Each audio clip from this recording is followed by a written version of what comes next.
Hello mga kachambula! Welcome back to my channel! Nagbabalik na naman po ang inyong si Eric Skippy, ang inyong kachambular kasama sa paggala, pag-eme at paghanas. Ayun, bumabalik na naman ako. Thank you sa mga pipitong subscribers ko. Laging nakaabang at laging nanonood ng aking YouTube video.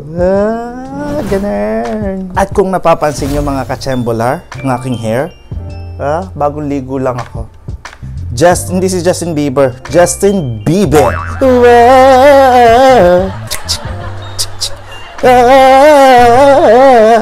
Na-entertain na naman kayo sa akin, diba? For today's vlog, mga kachambular, ang pag-uusapan natin ay Feng Shui. Feng Shui. Feng Shui. Feng Shui. Ito yung spelling, oh. Ding, ding. Ayan. Yes, mga kachambular. You heard it right. Feng Shui nga ang pag-uusapan natin. Ayan, kukuda na naman ako sa aking mga kuda-kuda. Like this book na nabili ko sa store ni Madam Meki Decena. So sa mga taga-Dubai dyan, kung nandyan pa si Madam Meki Decena, I'm not sure. Siguro nakikinig pa rin kayo sa kanyang radio station na lagi nagbibigay sa inyo ng mga guide and tips tungkol sa Feng Shui. May store nga pala siya sa Alriga sa Dera. Doon ko siya nabili noong 2009. Ganyan. Yung sa akin lang naman, ayan, ilapit natin. Alam niyo, ayan, dami ko na namang take. Bago ko to nasabi, ang dami na namang take. Diyos ko, ang hirap pala mag-vlogag. So, anyway, let's proceed. Gusto ko lang na ma-share to, libro na to, from Meki Decena. Kasi, most of them, talagang, I must say, talagang nag-work out. Kasi in my own word, ang ginawa ko, in-embrace ko siya. Aside from believing, you have to embrace para mag-workout. And also, syempre, para mag-workout mga kachambular, sasamahan mo yan ng dasal, ng hard work, at talagang magsiset ka ng goal kung anong gusto mo mangyari sa buhay, and always be positive no matter what. Pero, you know, walang perfect, laging may ups and downs, pero we try to avoid negativity, especially from other people na laging nagbababa sa atin or laging may negative vibes. Forget about it. Yung sa akin lang naman mga kachembula, sinishare ko yung mga experiences ko at saka kung anong ganap sa akin at saka kung anong, baka mamaya alam mo yun, maging gabay. Gabay daw kunyari. Basta syempre may free will kayo kung anong gustong gawin nyo.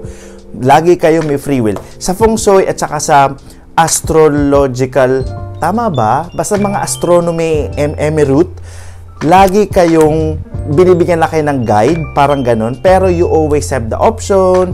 Meron kayong free will na gawin nyo kung ano man gusto nyo na sa tingin nyo makakabuti sa inyo at mag-workout at matutupad yung mga pangarap nyo. Pero sa akin lang, sinishare ko lang na simula nung in-embrace ko tong Feng Shui na to, iba yung feel. So, unahin na natin sa unang binili kong charm kay Madam Meki Decena. Ito yung charm na singseng. Ayan. May pag-ganon-ganon na din ako, diba? Meron siya naka-engrave, tama ba? Engrave, na naka-ukit dyan ng mga iba't ibang character at saka dun sa loob. Pag hindi ko na sinusuot to for like, I don't know how many years. Kasi every year, it should be cleansed. Meron silang parang metal bowl sa mga Feng Shui expert. May metal bowl sila. Tapos parang may parang mortar ba yung tawag doon? Mortar? Or pest. Basta yung pandikdik yun. Ewan ko, basta ilalagay nila to, tapos parang may dasal at orasyon. Hindi ko pa napaka-cleanse to for so many years since I left Dubai. Kaya hindi ko na isinusuot kasi nakuha na niya yung negative energy ng mga nakaraan at mga kung ano-ano man. Yung sa loob is, ang sinasabi niya is, i-explain ko dito sa libro.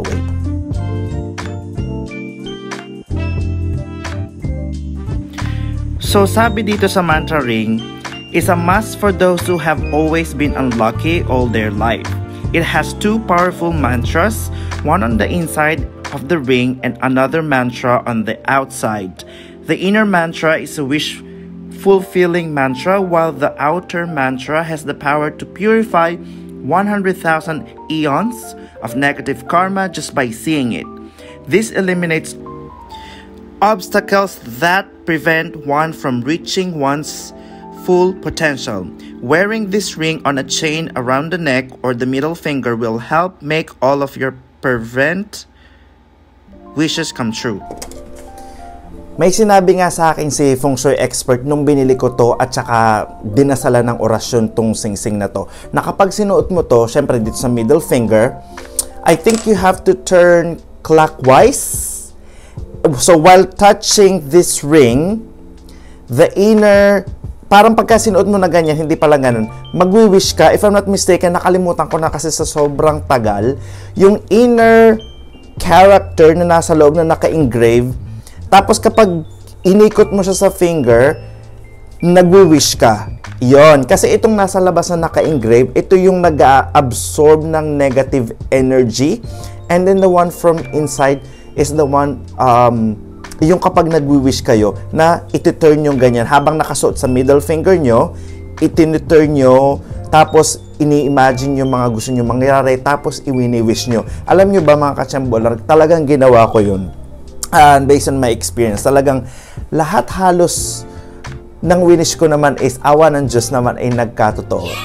Katulad nga sa sinabi ko nung kanina sa una kong kuda, laging may prayers, saka hard work, etc. Mga ganong bagay. At saka naging smooth until now, kahit naranasan natin sa buong mundo ngayon ng pandemic, iba, magaan pa rin. Basta masaya ang buhay. I'm so grateful for what I have right now. And all my loved ones are healthy, they are happy, ganyan. So iba yung binigay, ibang energy, promise. How to use the wishing paper. Follow these steps and feel the Feng Shui magic come to life. Number 1, tear one wishing paper from this book.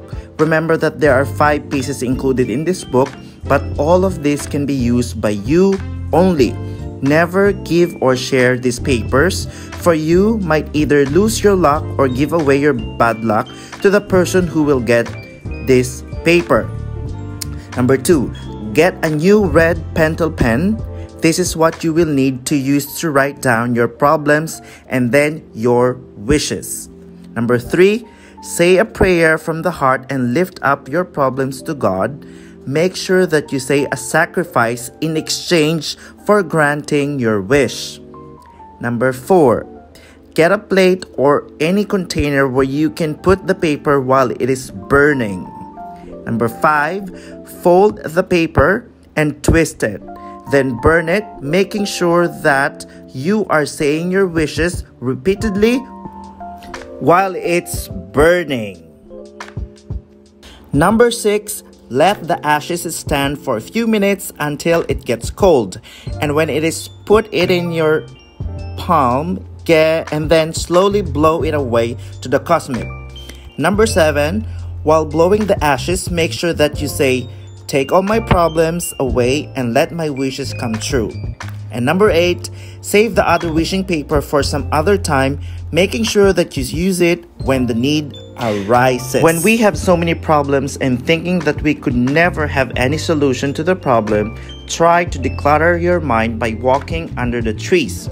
A simple walk in the park would be a great move to take out all negative thoughts and be able to think clearly again. Oh, di ba mga ka-chambolar, para lang nag-cooking show ako habang ini-enumerate ko yung mga sinasabi sa mga feng shui. Alam nyo po, believe it or not, I know it sounds weird for a lot of people, yung mga technique, yung mga kinudako, yung sinabi ko.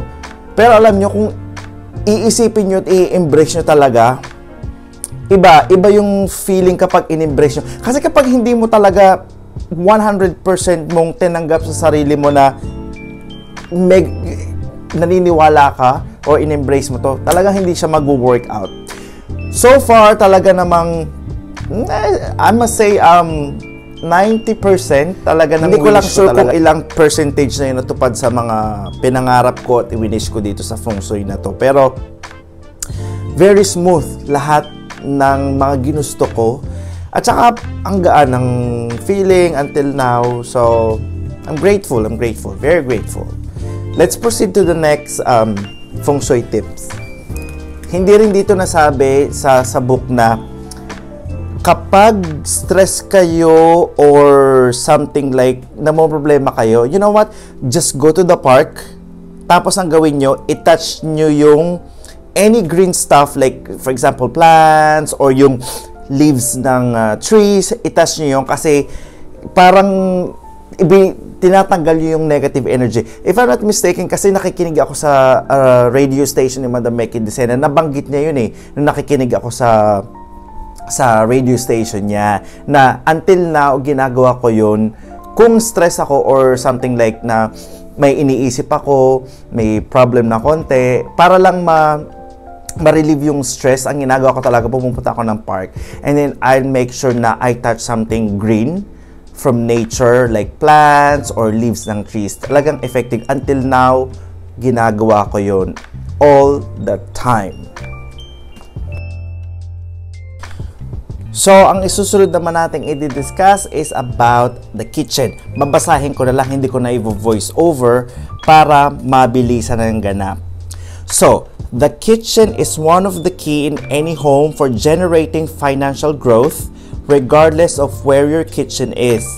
It represents your ability to generate chi and to transform potential energy into actualities. So the more energized this area, the more you will enjoy all forms of abundance. Yan. So makikinig kayo. Since the abundance is synonymous to growth, we should make sure that we put symbols of growth in this area.